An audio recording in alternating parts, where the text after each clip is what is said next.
I'm Zhong Shi in Beijing. This is China 24, and on our broadcast today,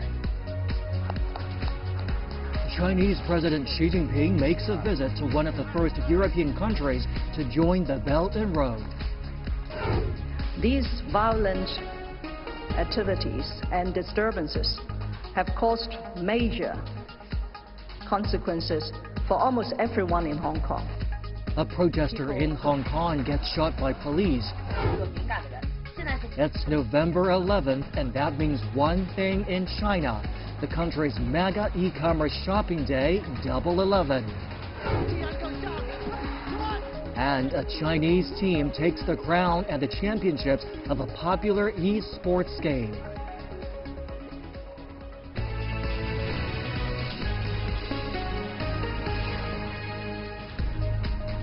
And we begin in Athens, where Chinese President Xi Jinping and Greek President Prakopis Pavlopoulos have held talks. Xi was received at the airport as he arrived for the three-day state visit. And during the talks, the leaders have touched on something that both countries share: deep histories with civilizations that date back to ancient times. President Xi spoke of their mutual trust, which can be seen in the joint development of the port of Piraeus by the two countries. We'll have more on that project in just a moment.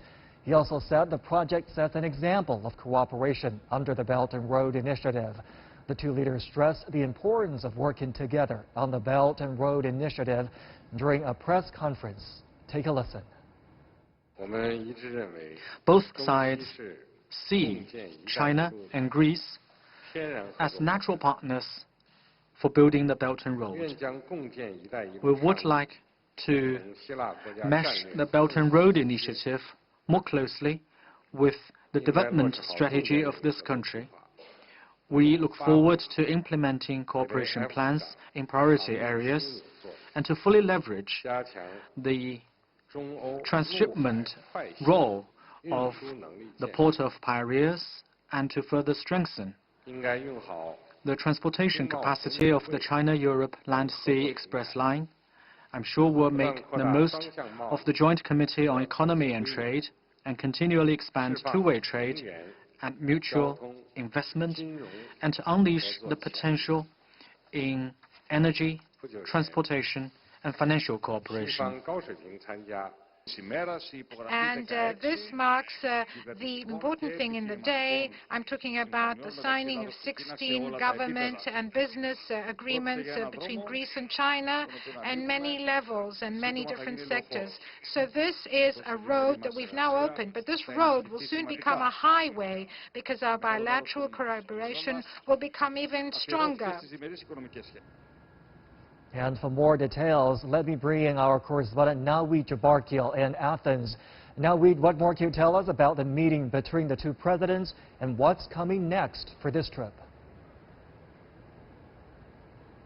Yeah, Jung, sure, quite a lot to come out of that meeting. The Greek Prime Minister, Kyriakos Mitsotakis, gave us more details on the types of deals that these 16 will include. Among them, finances. One of them, China Development Bank, the Bank of China, and ICBC. 3 Chinese banks will be setting up shop here in Athens soon. Aside from that, tourism was another area that the two countries said that they could work together on. At the moment, about 30 million tourists come here to Greece every year. Very, very important economically for the country. But less than 1% of that, 0.6% of those are Chinese, about 180,000. The Prime Minister of Greece said he wants that number to rise to 500,000 by 2021. Elsewhere, agriculture was another area. Greek saffron will soon be on its way to China, as well as cultural and educational ties signed between some universities, the Prime Minister said. Really, one of the key things to come out of that was more on the port of Piraeus, which is a flagship project for China's COSCO here. Since it's invested there, it's really turned its fortunes around. We expect more to happen there. That's where President Xi is heading next. He's going to tour the port, we understand, in a few hours before he has dinner this evening with the Greek president. And then tomorrow he's going to focus a bit more on culture, with the president visiting the Acropolis here, which is just over my left shoulder, actually, highlighting the cultural ties between the two nations. Jung Shi? Now, it is clear that both sides are pleasantly satisfied with how they cooperated on the port of Piraeus. And as you've mentioned, President Xi will later visit the port. Give us a preview on that as well. Yeah, it's a very, very important project. If you think about where Greece is, it's at the southern tip of Europe, which makes it a very important country for China's Belt and Road Initiative. Since the Chinese company COSCO has moved in there, the number of containers has really rocketed by about 500%. It was 880,000 that was moving through there each year in 2009. Today, that figure has risen to about 5.7 million. So plenty of trade happening there. But it's not just trade. As I mentioned, tourism is another area where the two countries are looking to boost ties. And when I spoke to the head of the Piraeus Port Authority, who's recently come into the job, he said that cruise terminals were another factor that they were going to try and boost there, build 2 new terminals to try and encourage more tourism, which will, of course, help Greece's economy, because the key thing here is that this isn't just about China investing in Greece. Because of the regulations, they've created 8,000 jobs here for local Greek people, and that's at a time when this country's really struggled to deal with the debt crisis, as well as international bailouts as well. Growth is coming back this year. Growth, according to the government, economic growth will be about 2%, rising to 3% next year. And China, as we've seen from these deals today, is going to play a crucial part in helping Greece to achieve that growth. Jung-Sha? For Tassos Fanvakidis, his office overlooking Greece's Piraeus port has given him a front-row seat to the economic boom that's taken place here. Since China's COSCO Shipping first became involved in the port in 2009, the amount of containers that have passed through here each year has rocketed by almost 550%. Today, 5.7 million of these 20-foot containers, or TEUs as they're known in the industry, pass through here each year. For Tassos, it's a journey he's had a personal interest in. I used to be a client of this terminal. I was to receive the services which I was not receiving, and I was hoping that by participating in this finally success story, I could contribute in the local society's general growth and wealthness, and the Greek economy as well. And he's not alone. According to the Piraeus Port Authority, since 2009, more than 8,000 jobs have been created here. The vast majority of those, we're told, went to Greeks, mainly from the local areas surrounding this sprawling complex in the southwest of Athens. Following its initial success with the container terminal, COSCO won a tender to take a 51% share of the entire port. Since China's COSCO bought a majority stake in Piraeus, its fortunes have been turned around. Container traffic here has risen by almost 2/3 since 2016, and it's now the busiest port of its kind in the Mediterranean. And the Greek government has just given the green light for another $670 million of investment here to transform Piraeus into a European gateway. Ships have been sailing and trading in these waters for centuries, as China looks to develop its Belt and Road Initiative to connect trade routes along the old Silk Road. The historic port of Piraeus is once again shaping up to be a major player in regional trade, one that's being revitalized for the 21st century. Yeah, Jung-Sha, you can see from that package there the importance of Piraeus really for both countries, signified by the fact that President Xi is paying a visit there today. So plenty happening on the agenda. After the visit, he'll once again, to reiterate, he'll have dinner with the Greek president this evening, and then tomorrow the focus shifts firmly onto culture, where he'll visit a museum. And both sides have a lot more hopes and ambitions for the port of Piraeus. Our Nawi Jabarkia with a live report for us in Athens. Now, we thank you so much.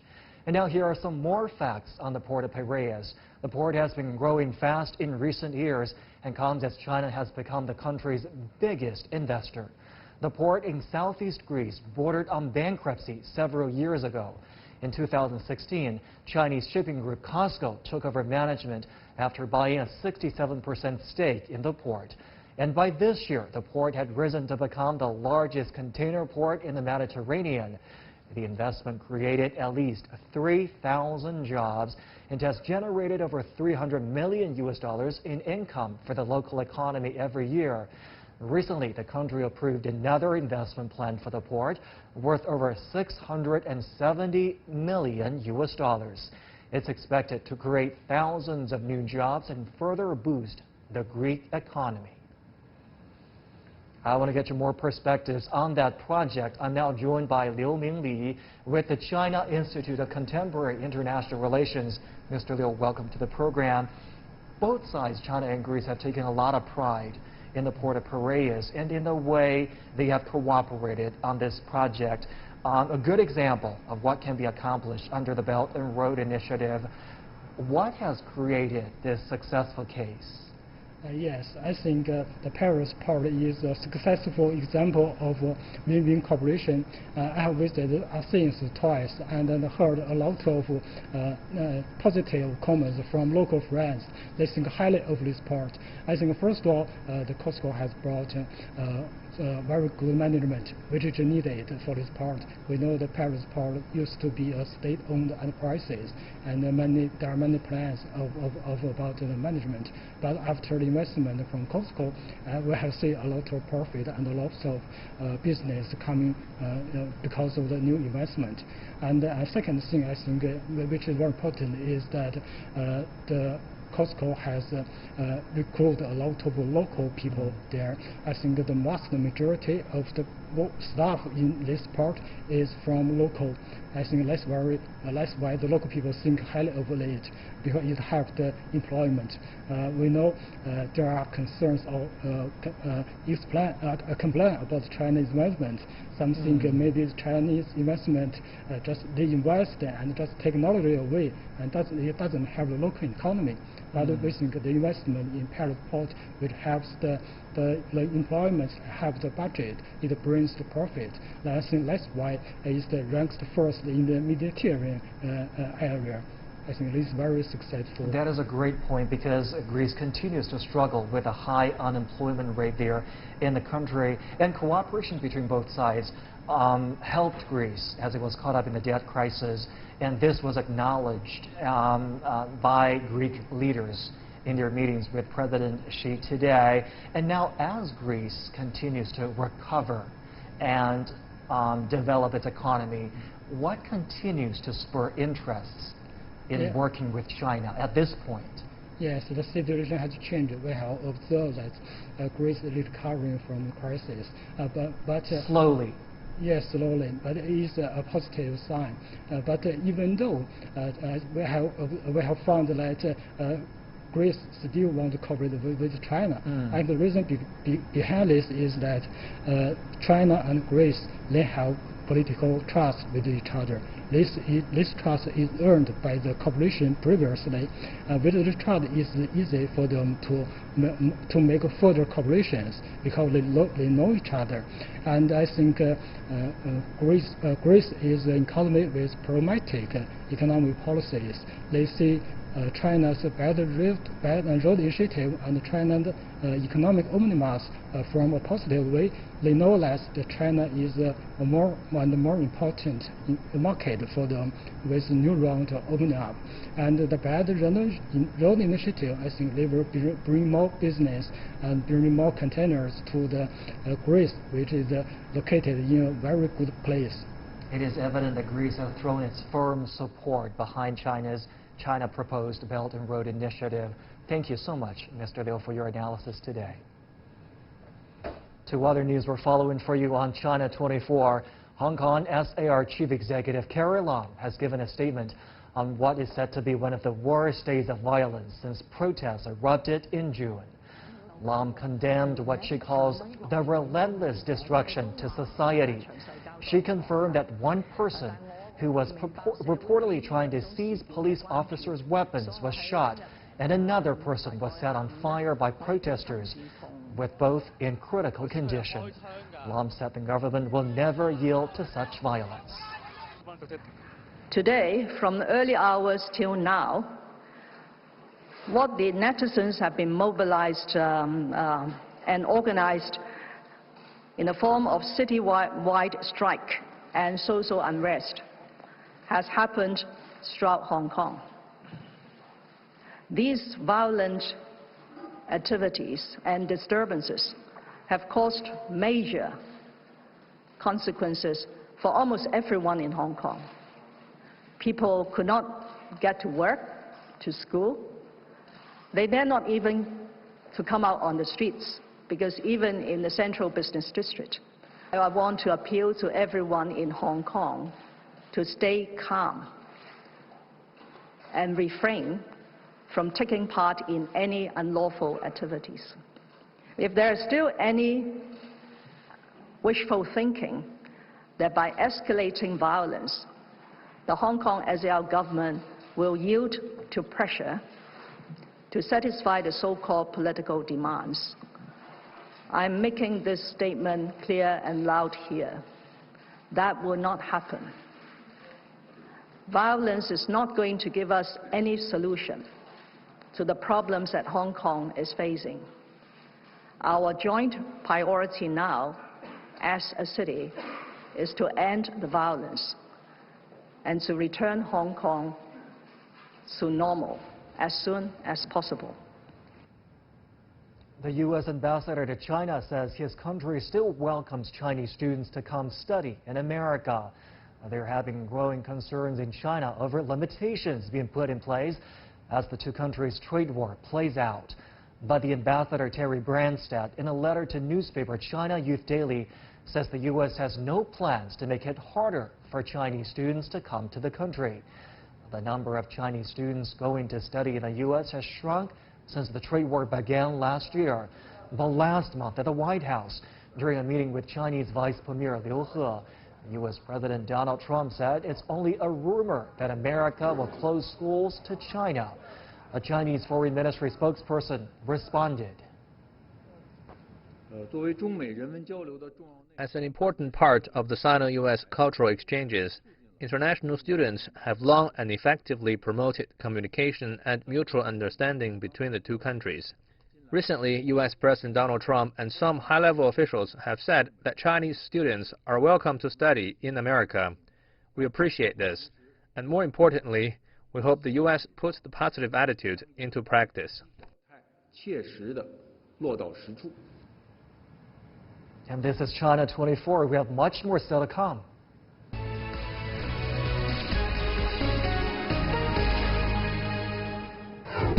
Just when it seemed like Double 11 Day couldn't get any more frenzied, the trend of live streaming gives it further momentum.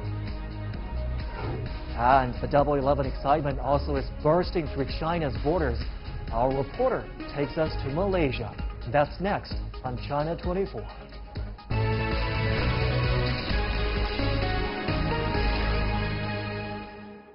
Let's turn now to what has most people's attention today right here in China, the shopping blitz known as Double 11 Day, also called Singles Day. The world's largest online retail event was launched by e-commerce giant Alibaba in 2009, making today the 11th Double 11 Day.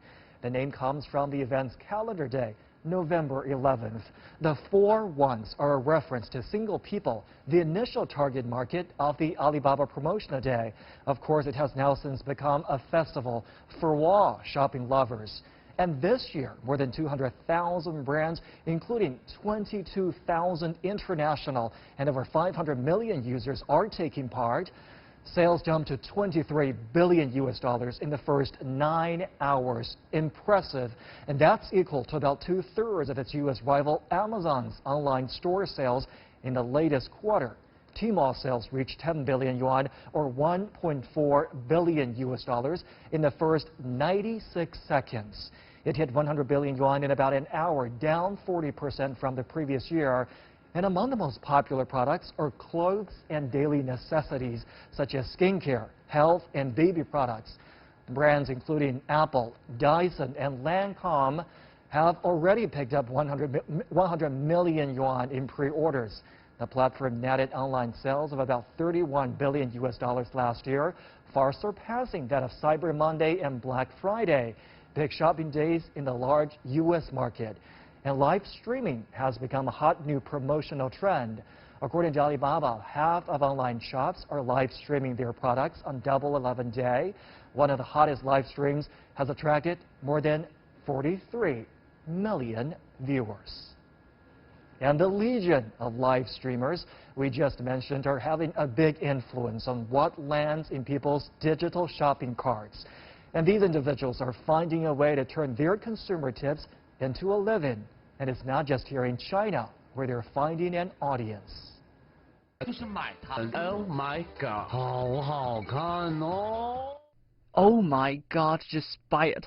This has become the catchphrase of blogger Li Jiaqi. He first became famous for his live streaming antics while selling lipstick on mobile sites. His dramatic style has won over customers as well as partners. He claims to have once sold 15,000 lipstick products in just 5 minutes. But he and other live stream influencers haven't stopped there. We saw that more and more new products are being promoted, whether they are, like a household product or actually quite expensive electronic products as well. So we do believe that this is a way of promoting all type of products. It does have some advantage of engaging the consumers in a very lively environment. According to a recent report, live streamers are pushing annual sales growth rates of products to over 400%. And not surprisingly, many are turning into internet celebrities, creating even more opportunities to sell. The buzz over Double 11 Day has changed from pop-up stores to new retail and to this year's live streaming.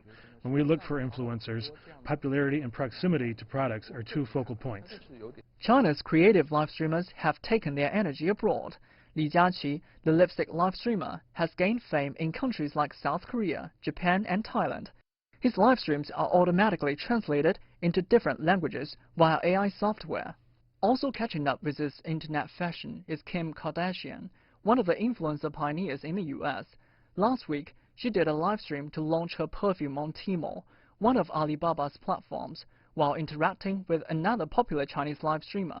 In just a few minutes, the stock of her perfume brand was sold out. Other international celebrities that have joined the live streaming game include singer Rihanna and model Miranda Kerr. Now, with all this frenzy of online shopping, consumers should be careful not to lose track of one very important thing: the balance in their bank accounts. This is a fairly new trend in China, but its promise is hard to miss. I want to get you more analysis on this story. Joining me now in the studio, Professor Liu Chunsheng from the Central University of Finance and Economics here in Beijing. Professor Liu, always a pleasure to see you. Personally, I've had difficulty understanding the appeal of watching live streams while shopping, so I need your help desperately on this matter. Shed some light for us on this trend of live streaming, in the long run especially. Well, live streaming combines the traditional online shopping and the new social media marketing. The consumers can watch the live streams and make an order anytime, anywhere, with high efficiency and low cost, like the traditional online shopping. Besides, unlike traditional online shopping, the live stream, the live stream KOL is doing a lot of interactions with the consumers, and the consumers enjoyed that, and this makes them to participate in all the actions. And I think this is a new trend and a new lifestyle, because everyone wants to share their opinions, everyone wants to give their opinions. It's like this. And in the long run, with the technology development like 5G, VR, and holographic projections, the live streaming will become more vivid and more popular. But don't forget, any business should be based on the price and the quality of the products and the services. All right, do bear with me here on our program. I'll be circling back to you in a few moments. And Malaysia is one country where the Double 11 Day shopping craze has spread to. Alibaba has been increasing its presence there over the past 3 years. Its regional distribution hub for its Asian e-commerce subsidiary, Lazada, is based in the country's capital, Kuala Lumpur. Our Ryan Meltzer looks at how this annual Double 11 festival has taken root there. Witness a historical moment. Alibaba launched the Digital Free Trade Zone here 2 years ago to provide an ecosystem for the local e-commerce industry. And to give a further boost, Alibaba has held a Malaysia Week promotion on its site for the past couple of years, showcasing Malaysian products. Alibaba has also forged a partnership with Malaysia's Touch and Go for a cashless e-wallet system. And Malaysians will now be able to use that system to make purchases during the Double 11 shopping festival. Malaysians have been slow to adopt e-wallets, but Touch and Go is the system used for toll collection here, so it's already in the hands of 10 million Malaysians. The modern world, everything is just touch and go. Everywhere in LRT, okay, wherever you go, you can just tap. Or you go to shopping, you can just tap, right? Everywhere you just tap only. You don't need to bring even a single dollar. It's all in the card. Meanwhile, the Double 11 promotion has caught on in a big way, particularly via Alibaba's regional e-commerce subsidiary, Lazada. And I've participated in it already. So I actually recommended my friends to go online to buy stuff. I get an original headphone for like half the price, the normal thing, so yeah.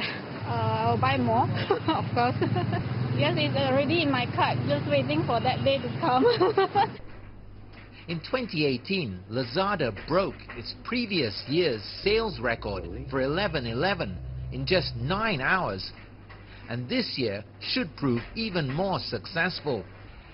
Last year, the biggest sellers on Double 11 via Lazada were an odd mix. Apparently, Malaysians snapped up thousands of tons of the Australian malt beverage Milo and bought millions of diapers. Chinese-branded smartphones were also big sellers. Ryan Meltzer, CGTN, Kuala Lumpur. And my conversation with Professor Liu here in the studio continues now. Professor, this year's festival also sees the involvement of business-to-business e-commerce platforms like AliExpress and Lazada, we just heard in the report, which is Alibaba's Southeast Asian e-commerce subsidiary. What do you see as challenges for Alibaba and other Chinese e-commerce firms when they try to tap into the international market? Well, with the Chinese e-commerce platforms going globally, they will have a bigger market, and there will be a lot of opportunities and maybe bigger market profit margins for them. But the challenge is they have to understand the domestic culture and the local culture, and there's a very different culture between China and the foreign countries, and also. We can see China's success in e-commerce is based on a lot of infrastructure, logistics. But for these e-commerce enterprises, when they go in globally, they may face the challenges of this kind of infrastructure.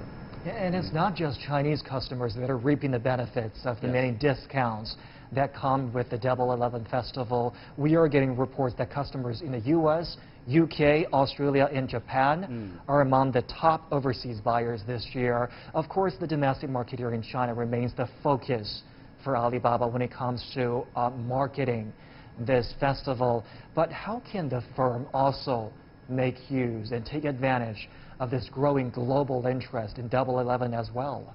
Well, the success of Double 11 Shopping Festival inside China can be attributed to the joint efforts of online platforms, enterprises, producers, logistics companies, and payment system and after-sale services.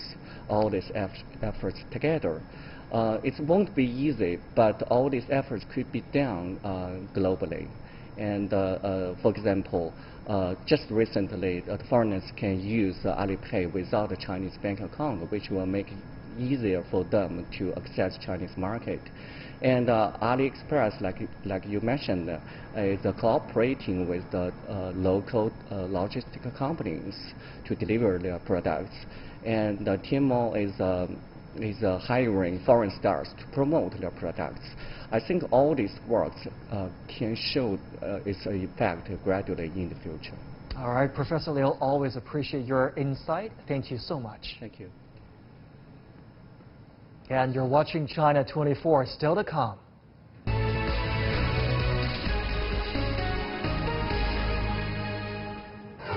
Victory for a Chinese team at the League of Legends Esports Championships. And in Chinese dancing circles, it's the square that makes for the biggest scenes.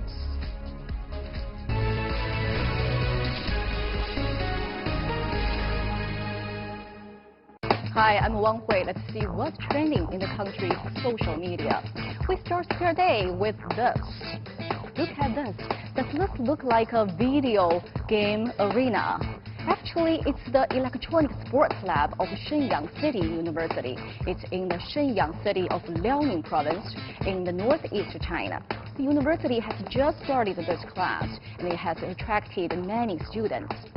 Many people in China used to think playing video games is just for killing time, but with more Chinese clubs claiming world championship titles in games like League of Legends, many are realizing that this is an industry with big potential. A teacher with this class says the industry is seeking 260,000 employees this year. This class does not only train gamers, but also prepare students for other careers in the industry, including game designers, esports commentators, and competition planners. Well, those young people are full of passion about esports. And now we are going to take a look at another group of people, a big group of people, who are obsessed about square dancing. You may have already heard about square dancing in China, not to be confused with the American dance tradition of the same name. Chinese square dancing usually takes place at a public square in the evening for fun or a workout. In Guiyang, a city in southwest China, more than 1,000 people do this square dancing every night. Some people even take a taxi to come here from faraway places. The property where this takes place is huge, with nearly 260 apartment buildings and 450,000 residents. The organizer says dancers range in age from 2 or 3 years old to more than 80. About 60% of them are young people, contrary to the popular belief that this is an activity only for old people. Some dancers are trying to lose weight. One says he lost 24 kilograms in 8 months. The organizer says he aims to reach 3,000 dancers next year, setting a Guinness World Record. Well, this story really makes me want to dance, but it seems I'm not the only one. Look at this one. Well, this is a panda. Actually, his name is Sijia, living in Yabuli, in a town called Yabuli in northeast China. He had to be kept indoors for 7 days because the zoo was planting trees for the yard. When he was finally let out in the morning and found the snow-covered yard looking totally different from before, he had a field day. He's definitely having fun. Zhoushan. Riveting videos there, an enthusiastic dancer indeed, and totally unfazed with the cold. Our Wang Hui in our studio today. Thank you. And some more news from the world of esports. A Chinese team has won at the League of Legends World Championships in Paris. And this is the second time that the team Fun Plus Phoenix has won the championship title of the popular computer game. The team beat European upstart G2 Esports to earn the prize of more than $834,000 US. Actually, before the games got underway, we predicted a 3-1 victory, and we did not expect that we would be able to win 3-0. So I must say that my team performed very well. G2 is a squad that we had a lot of scrimmages against, and we won the majority of them. So I feel like we did pretty well. I think it's actually a very similar scenario right now, because this might be my last game. So if I had a chance to go back and tell the old Doimp at the start of the year, I would tell him to never give up, because there is always hope. I mean, there's like a lot of reasons like what went wrong, right? And I mean, it's what we're going to look at, like I'm going to look at in the off season. It's what I'm going to look at next time we go up against FPX if we do, or what other teams. But I think at the end of the day, I tried my best to hold him, but obviously it was not working. That's why he got to roam a lot and obviously took over the game. So the plan failed, and hopefully it will work next time. And that is all we have today. We'd love to hear from you. You can email us at china24@cgtn.com. And before we go, we leave you with scenes from Wuhan Fashion Week. Models showed off designs featuring traditional Chinese elements, bringing a classic feel to modern fashion. I'm Zhong Shi in Beijing. Thank you for the privilege of your time.